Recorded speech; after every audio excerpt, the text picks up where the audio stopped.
કેટલા સેલ્ફિશ છો તમે. વિનોબા ભાવેનું નામ સાંભળ્યું? આ વિનોબા ભાવે બચપનમાં એની માં એને અવારનવાર કહે, બેટા જીવનમાં ક્યારે સ્વાર્થી નહીં બનતું, જીવનમાં હંમેશા પરોપકાર કરતો રહે છે. આ સાંભળીને મોટો થયેલો વિનોબા એક દિવસ જોતો હતો કે બાજુવાળા બેન બીમાર પડ્યા છે, માં એની રસોઈ કરવા જાય છે. અને એણે એ પણ માર કર્યું કે માં પહેલા પોતાની રસોઈ બનાવે છે, પછી બાજુવાળાની રસોઈ બનાવે છે. બુદ્ધિશાળી ચાલાક છોકરો છે. માં રસોઈ કરીને જેવી ઘરે આવી એટલે વિનોબાએ કીધું, માં તું તો અમને એમ કહે છે ક્યારેય સ્વાર્થી નહીં બનવાનું, ક્યારેય સેલ્ફિશ નહીં બનવાનું, બીજાનો પહેલા વિચાર કરવાનો. તું પોતે કરે છે તો ઉલટું, પહેલા આપણી રસોઈ બનાવેશ, પાછી એમની રસોઈ બનાવેશ. માએ કીધું, બેટા એની પાછળ કારણ છે. શું કારણ છે? જો બેટા એમની રસોઈ જો આપણે પહેલાં બનાવી લઈએ ને તો એ લોકો જ્યારે જમવા બેસે ત્યારે રસોઈ કેવી થઈ ગઈ હોય? ઠંડી થઈ ગઈ હોય.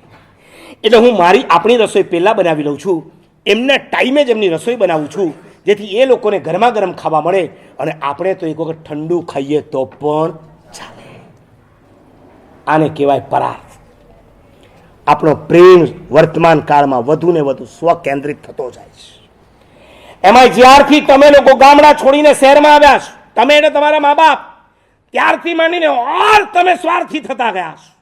તમને ખબર છે આપણે ગામડામાં હતા ને, તમે તો નહોતા, પણ તમારા મા બાપને જેને પૂછજો કે તમે લોકો ગામડામાં હતા ત્યારે તમારા બા દાદા, ધેટ મીન્સ તમારા બા દાદા, એમના મમ્મી પપ્પા શું કરાવતા એમની પાસે ખબર છે? સવારે ઉઠે એટલે તમારા પપ્પા છે ને કીડિયારે શું નાખતા? ચણ.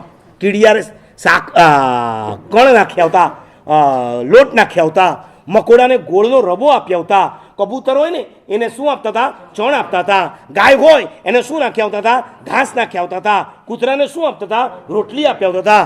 અને આપણા ઘરની બહેનો, આપણા ઘરની દીકરીઓ જ્યારે પાણી લેવા માટે કૂવે જાય તો એ કૂવામાંથી પહેલો હાંડો પાણીનો ભરીને ઘરે નહોતા લાવતા, એ પહેલાં કૂવાની બાજુમાં એક અવેડો રહેતો હતો, એની અંદર નાખતા. એ આખો પાણીથી છલોછલ ભરાઈ જાય. કોના માટે? પશુઓ માટે. ગાય કૂવામાં પાણી પી શકે ખરી? એટલે એના માટે શું બનાવતા હતા? અવેડા. એ અવેડા પાણીથી આખા ભરાઈ જાય પછી ગાય, બળદ આ બધા આવીને ત્યાં પાણી પી લેતા. આના દ્વારા આપણા મા બાપ આપણામાં પરોપકારના સંસ્કાર પાડતા. આજે કોઈ ભિખારીએ મળે જ ખરો તમને? હવે એક રોટલી આપવા માટે ભિખારી નથી મળતો. ગાય અને કૂતરા બંધ થઈ ગયા. આજ સવારના પ્રવચનમાં મેં સરસ વાત કરી હતી. મેં કીધું પહેલાના કાળની અંદર પહેલી રોટલી ગાયની બનતી હતી, છેલ્લી રોટલી કૂતરાની બનતી હતી. અને હવે ઉલટું થઈ ગયું છે, પહેલી રોટલી ધણીને ખવડાવવામાં આવે છે, છેલ્લી રોટલી પોતે ખાતી હોય છે.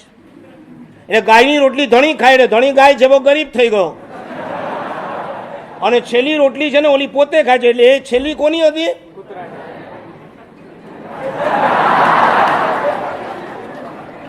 સેલ્ફિશ. શહેરમાં આવ્યા પછી સૌથી મોટો લોસ જો તમને થયો હોય તો પરોપકારનો થયો છે. તમે જે ફ્લેટમાં રહ્યો છો તમારી બાજુમાં કોણ રહે છે એની પણ તમને ઘણીવાર ખબર નથી હોતી.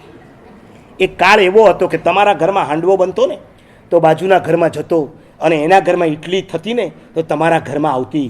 આને શેનો વ્યવહાર કહેવાતો? વાટકી વ્યવહાર. છે હવે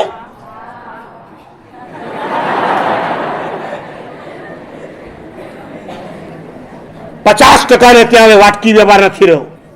અરે ભલું હોય તો બોલવાના સંબંધ નથી રહ્યા. ઉલટું કેટલાકની તો એવી આદત હોય છે બાજુવાળાને કેમ દુખી કરવા, વાટકી બાટકી તો ઘેર ગઈ એને કેમ ચલાવવા.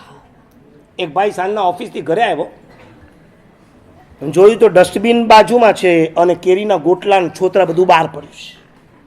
એવો ગુસ્સે થઈ ગયો, આ હજી ગામડાની ગામડિયાણ જ રહી, સોસાયટીની અંદર કેવી રીતે જિંદગી જીવવી જોઈએ એની એને અક્કલ નથી. હમણાં જઈને એને કહું, અંદર જઈને કીધું કે તને કંઈ ભાનભાન છે? શું થયું? અરે આ ડસ્ટબિન શેના માટે મૂકવામાં આવ્યું? શેના માટે એટલે આ ડસ્ટબિનમાં તો કચરો નાખવા માટે મૂક્યું છે અને તે ગોટલા છોતરા બધું જ બહાર. બોલી કે શાંતિ રાખો, મેં જે કર્યું છે એની પાછળ રીઝન છે. રીઝન? શું રીઝન? એને જુઓ, આ વખતે આખી બિલ્ડિંગમાં સૌથી પહેલી કેરી આપણા ઘરે આવીશ.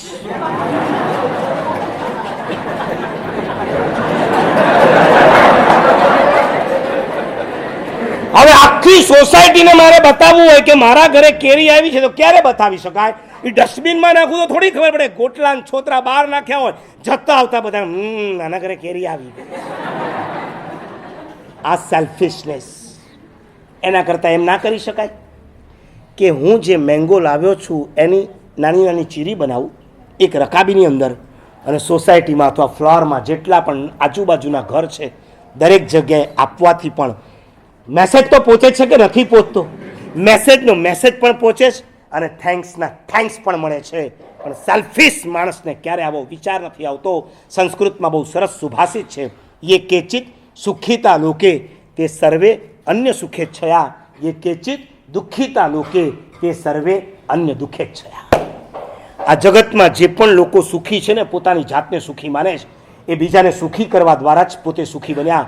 અને આ જગતમાં જે લોકો દુઃખી છે ને, એ કોઈને આપવાથી નહીં, પોતે બીજાને દુઃખી કરવાની ઈચ્છાથી જ દુઃખી થતા ગયા છે.